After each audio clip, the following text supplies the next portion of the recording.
سے معافی مانگتا ہے۔ اس حدیث کو امام ترمذی رحمۃ اللہ علیہ نے روایت کیا ہے اور شیخ البانی رحمۃ اللہ علیہ نے اسے حسن قرار دیا ہے۔ خطا کون کرتا ہے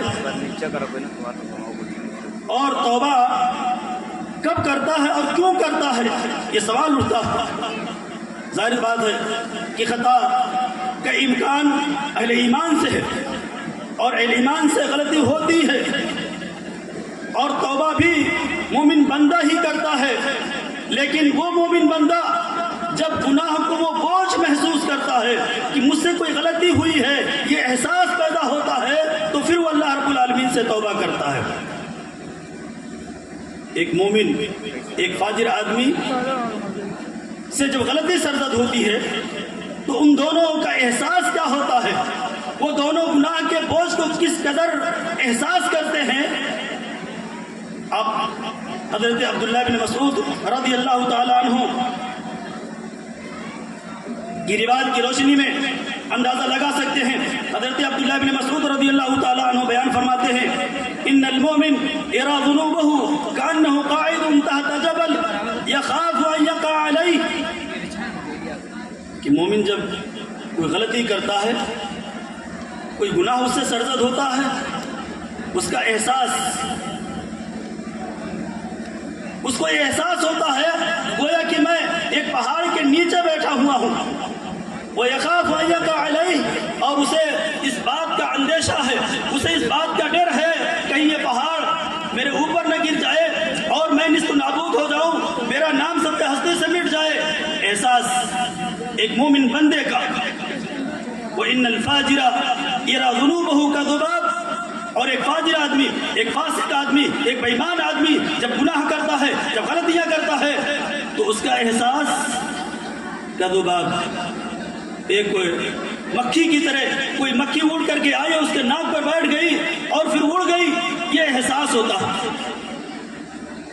تو آج ہمارے اندر، ہمارے سماج کے اندر احساس کا فقدان ہے۔ ہم نسوک بن چکے ہیں، اپنے دیہاتی زبان میں ہم نسوک ہو چکے ہیں، ہمیں کسی کی کوئی بات ہمارے اوپر اثر نہیں کرتی ہے، ہمارے دلوں سے خوف الہی اٹھ چکا ہے، ہمارے اندر سے احساس کا جنازہ اٹھ چکا ہے، اس لیے ہر برائی اور ہر غلطی اور ہر گناہ بڑے بے حیائی اور بے جٹائی کے ساتھ ہم کرتے ہیں۔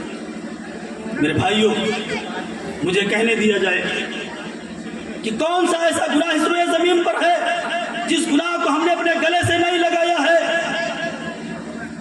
آج ہم بڑے سے بڑے گناہ کرتے ہیں، مزاروں پر، درباروں پہ جا کر کے ہم سجدہ کرتے ہیں، منتیں مانگتے ہیں، مال اولاد مانگتے ہیں، اور نہ جانے کیا کیا، نہ کھلواؤ زباں میری، نہ اٹھواؤ قلم میرا، ساری باتیں آپ کے سامنے ہیں، اور اس کے باوجود بھی ہماری سنیت پر، ہماری اہل حدیثیت پر، ہماری سلفیت پر، ہماری مسلمانیت پر ذرا بھی فرق نہیں آتا ہے۔ بڑے شان سے ہم اپنے آپ کو مسلمان کہتے ہیں، اور سارے اعمال ہمارے مسلمانوں کے خلاف، ہمارے عقیدے توحید کے خلاف، کتاب و سنت کے خلاف۔ شرک کے علاوہ بہت ساری رسمیں جو محض ایجاد بندہ ہے اور جس کا تعلق ہماری شریعت سے کچھ بھی نہیں ہے، ان کو بھی ہم نے گلے سے لگا رکھا ہے۔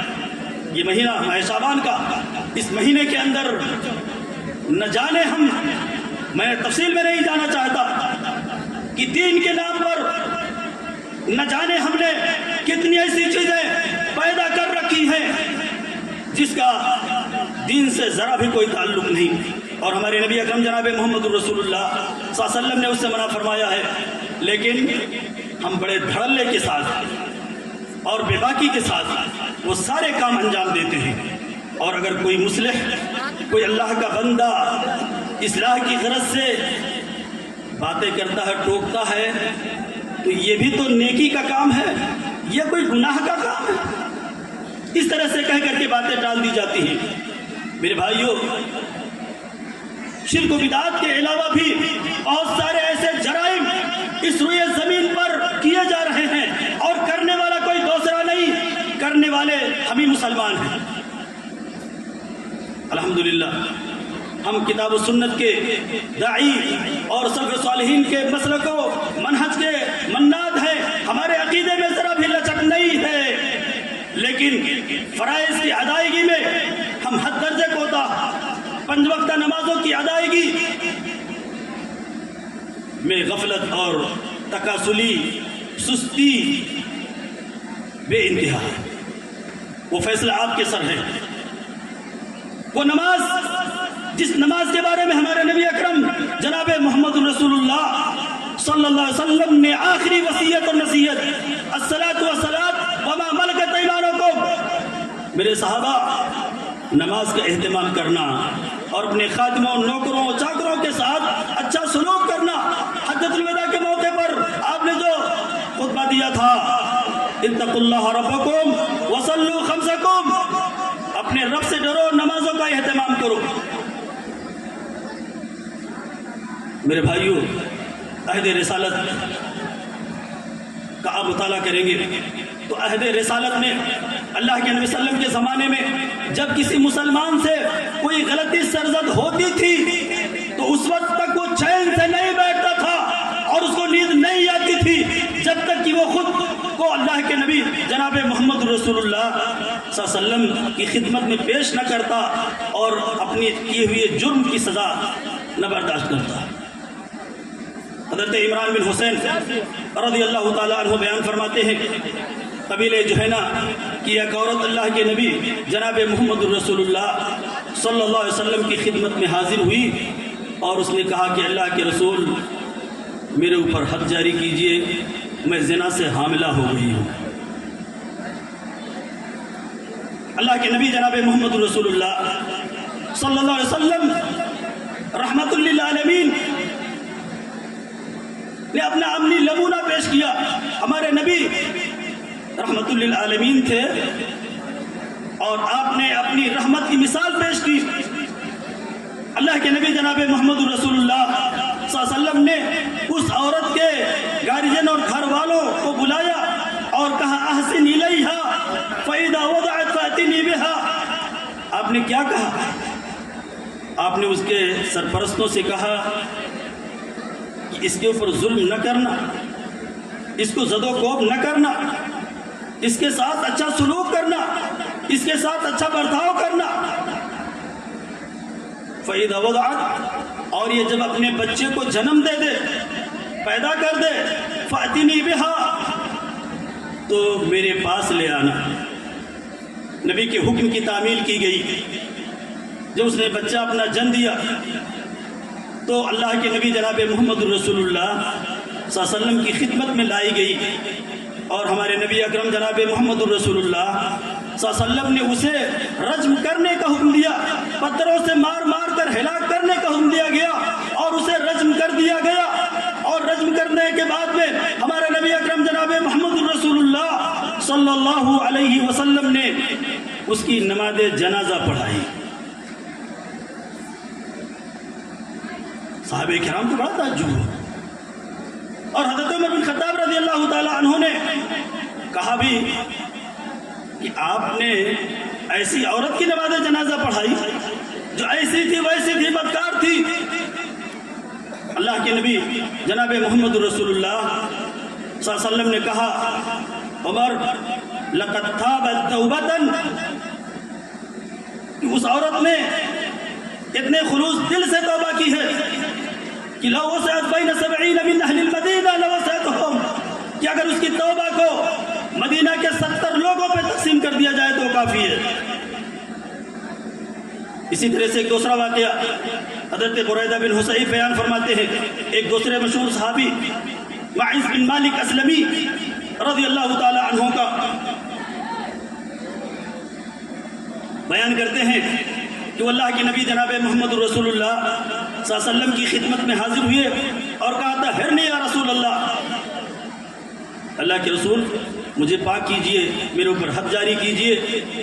اللہ کے نبی جناب محمد رسول اللہ صلی اللہ علیہ وسلم نے کہا، وَيْحَكْ ارجع فاستغفر اللہ وتوب الیہ، کہ افسوس، واپس جاؤ، اللہ رب العالمین سے استغفار کرو، توبہ کرو۔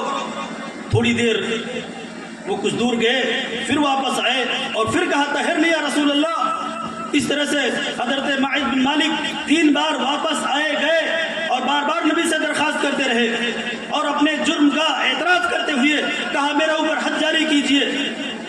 چوتھی بار جب واپس آئے تو اللہ کے نبی جناب محمد رسول اللہ صلی اللہ علیہ وسلم نے پوچھا فیما وطہرک، کس چیز کے بارے میں تجھے پاک کروں؟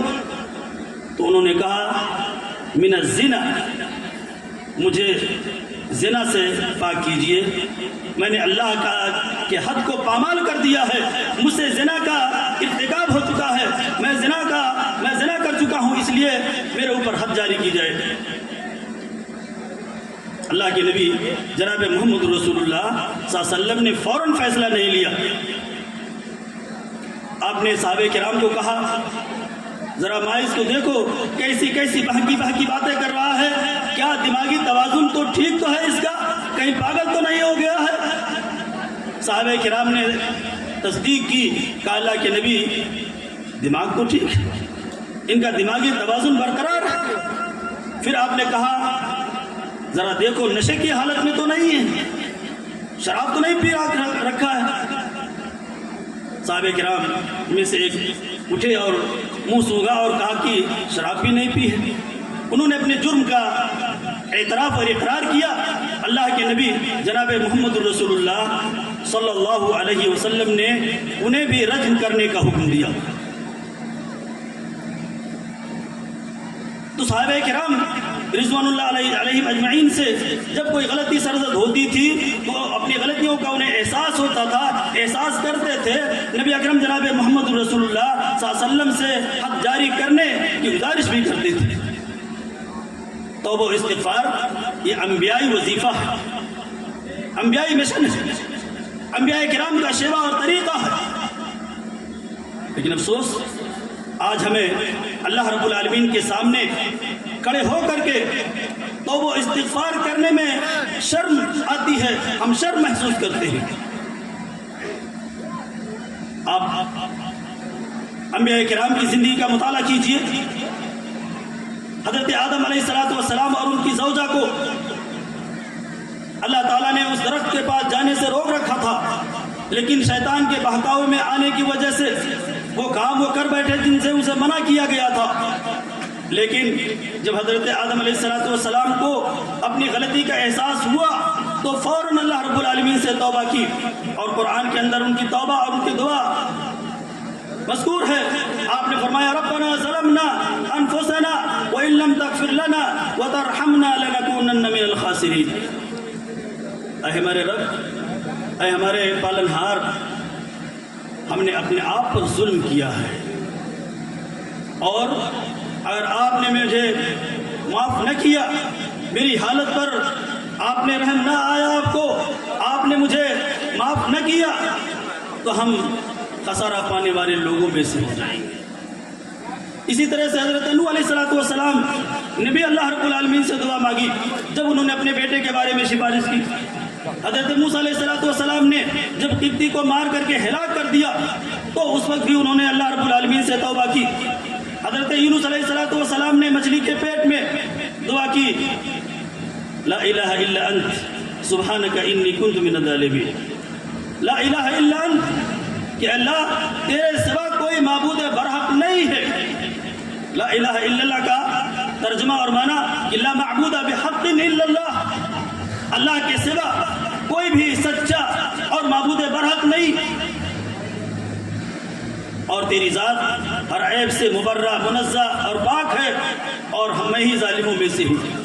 ہمارے نبی اکرم جناب محمد رسول اللہ صلی اللہ علیہ وسلم معصوم من الخطا، اور اس کے باوجود بھی آپ کی نمازوں کا کیا حال ہے۔ آپ نماز میں آپ کا قیام اتنا لمبا ہوتا تھا کہ پاؤں میں سوجن و ورم آ جاتا تھا۔ توبہ کے حوالے سے ہمارے نبی اکرم جناب محمد رسول اللہ صلی اللہ علیہ وسلم نے فرمایا یا ایھا الناس توبوا الی ربکم، لوگوں تم اپنے رب سے توبہ و استغفار کرو۔ واللہ انی لاتوب، اللہ کی قسم میں یومیہ روزانہ 100 بار اللہ رب العالمین سے توبہ و استغفار کرتا ہوں۔ قرآن کریم کے اندر اہل ایمان کو توبہ و استغفار کرنے کا حکم دیا گیا، واستغفر اللہ، اللہ سے استغفار کرو، ان اللہ کان غفور الرحیمہ، اللہ تعالیٰ بہت بخشنے والا اور رحم کرنے والا ہے۔ وتوبوا الی اللہ جمیعا ایھا المؤمنون، مومنوں اللہ رب العالمین سے توبہ و استغفار کرو، بخش دیے جاؤ گے۔ توبہ و استغفار کے بے شمار فوائد کتاب و سنت کے اندر موجود ہیں۔ جب بندہ توبہ و استغفار کرتا ہے اللہ رب العالمین اپنے ایسے بندے کو خوشحال بنا دیتا ہے، مالدار بنا دیتا ہے، صاحب اولاد بنا دیتا ہے، مال و دولت سے اسے نواز دیتا ہے۔ سورہ نوح کی آپ تلاوت کیجئے، فَقُلْتُ اسْتَغْفِرُوا رَبَّكُمْ إِنَّهُ كَانَ غَفَّارًا وَيُرْسِلِ السَّمَاءَ عَلَيْكُمْ مِدْرَارًا۔ اپنے رب سے استغفار کرو، اللہ رب العالمین بہت زیادہ بخشنے والا ہے۔ وَيُرْسِلِ السَّمَاءَ عَلَيْكُمْ مِدْرَارًا، استغفار کرو گے اللہ رب العالمین باران رحمت کا نزول فرمائے گا۔ ہمارے ہاں جب بارش نہیں ہوتی ہے تو ہم اللہ میاں کا بھنڈارا کرتے ہیں، یا گاؤں کے اندر جو صالح اور نیک لوگ ہوتے ہیں ان کے اوپر کیچڑ پھینکتے ہیں، لیکن آپ کا قرآن کہہ رہا ہے کہ اگر بارش نہ ہو تو اللہ رب العالمین سے توبہ و استغفار کرو، اپنی غلطیوں کا اعتراف کرو۔ یرسل السماء علیکم مدرارا، موسلادھار بارش نازل فرمائے گا۔ اور اگر اولاد نہیں ہے تو مزاروں پہ چکر لگانے کے بجائے اللہ رب العالمین کے دربار میں حاضر ہو اور توبہ استغفار کرو اور دعا کرو، رب حب لی من الصالحین۔ توبہ کرو گے تو امددکم باموال و بنین، اللہ رب العالمین تجھے اولاد عطا فرمائے گا، تجھے مال عطا فرمائے گا، تمہیں باغات اور تمہارے لیے نعرے جاری کرے گا۔ اس لیے میرے بھائیوں ضرورت ہے ہم اپنے آپ کا محاسبہ کریں، اپنے اعمال کا محاسبہ کریں، اپنے نفس کا محاسبہ کریں، اور انسان ہونے کے ناطے اس بات کا کبھی امکان ہے ہم سے غلطیاں ہوں گی، غلطیاں ہوتی ہے۔ غلطی ہو تو اللہ رب العالمین سے آپ معافی مانگیں۔ اللہ کی دعا ہے کہ بار الہ ہم سب کو کتاب و سنت کی تعلیمات پر عمل کرنے کی توفیق عطا فرمائے، اور اللہ رب العالمین سے توبہ و استغفار کی توفیق عطا فرمائے۔ وما علینا الا البلاغ، والسلام علیکم ورحمۃ اللہ وبرکاتہ۔